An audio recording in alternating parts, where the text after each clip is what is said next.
안녕하세요. 첫집 연구소입니다. 요즘 부동산 시장 분위기 어떻게 느끼고 계세요? 이제 집값 떨어질 일만 남았다. 한풀 꺾였다 라고 느끼시나요? 아무래도 6.27 초강력 대출 규제 이후 널뛰었던 호가가 조금은 잠잠해진 느낌이 듭니다.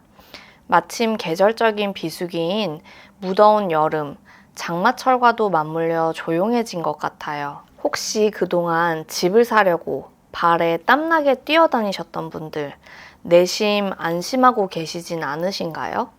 저 역시 무주택자였던 수년 전 집값 잡아줄 규제가 참 반가웠는데요.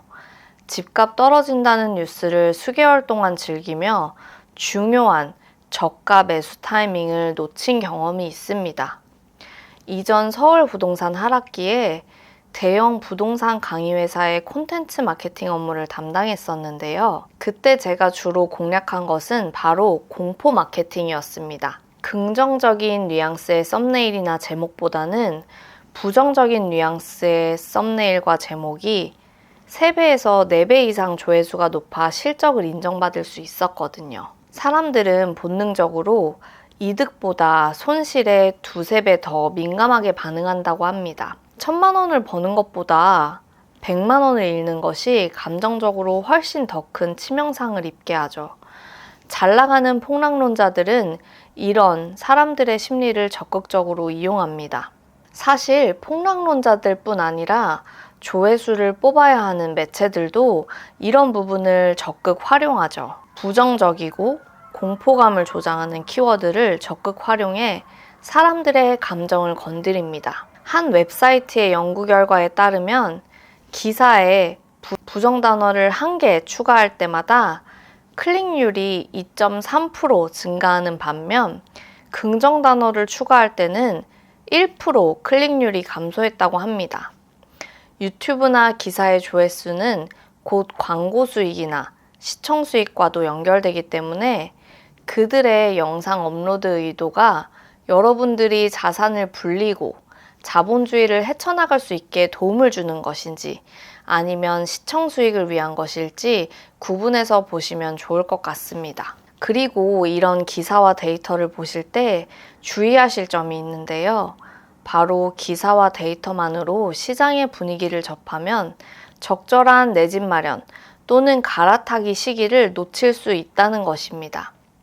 데이터는 이미 벌어진 일의 기록이기 때문에 현재 시점이 아니라는 점을 염두에 두어야 하는데요. 시세나 국토부 실거래가 모두 수주 또는 수개월 된 지연된 정보입니다. 국토부 실거래가는 계약일 기준으로 등록까지 최대 30일이 걸립니다. 내가 정보를 접하는 시점에는 이미 최대 한 달의 시점 차이가 나는 실거래를 접하는 것일 수 있기 때문에 현재의 호가 흐름이나 거래 상황을 수치만으로 파악할 수 없습니다. 실제로 비상계엄령 사태가 있었을 당시 제가 보유 중인 부동산을 매도하고 또 동시에 매수하기 위해서 알아보고 있는 상황이었는데요. 언론에서는 부동산 시장에 대해 연일 안 좋은 기사가 쏟아졌지만 실제로 서울 핵심지 현장에서는 매물도 많지 않고 또 저가로 나온 매물들이 차근차근 소진 중에 있었습니다. 그러다 오세훈 시장의 토어제 지정 해제로 인해 부동산 시장의 움직임이 또다시 가속화되게 되었죠. 부정적인 기사와 데이터에 마비되어 버리면 실제로 현장에서 일어나는 일을 제대로 파악하지 못할 수 있습니다. 또 전문가들이 침체되었다, 과열되었다 라고 하는 지역이 정확히 어떤 지역인지 분리해서 볼 필요가 있다는 생각도 듭니다. 서울 집값 고공행진이라는 기사가 나올 때 실제로 서울 중하급지는 큰 변화가 없는 경우도 많거든요. 내가 공략하는 시장이 중하급지라면 그런 집값 과열 기사에 의해 쫄 필요가 없겠죠. 오히려 그 흐름이 옮겨 붙기 전에 열심히 움직여야 할 필요가 있습니다. 집이 없던 때 자주 이런 생각을 했던 것 같아요.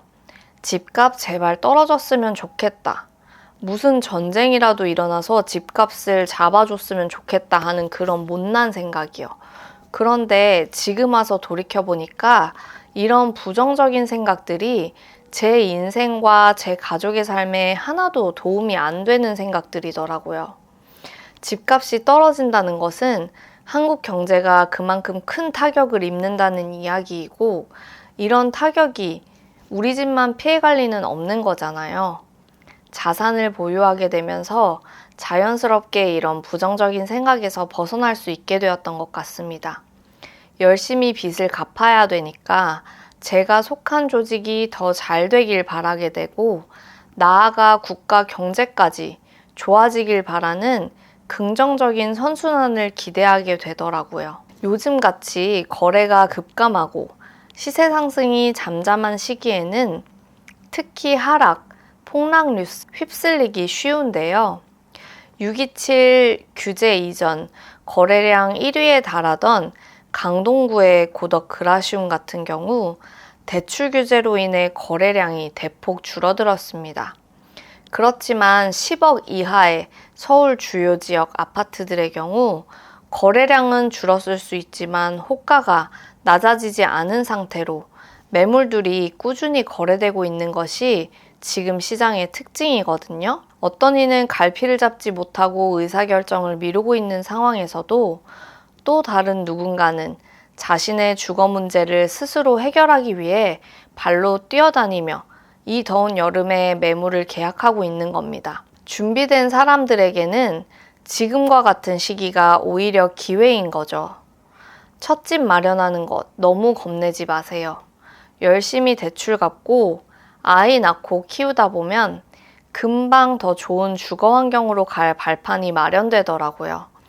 처음부터 목표를 너무 높게 잡지 마시고 내가 할 수 있는 것부터 하나씩 차근차근 해나가세요. 여러분의 내 집 마련을 응원합니다. 감사합니다.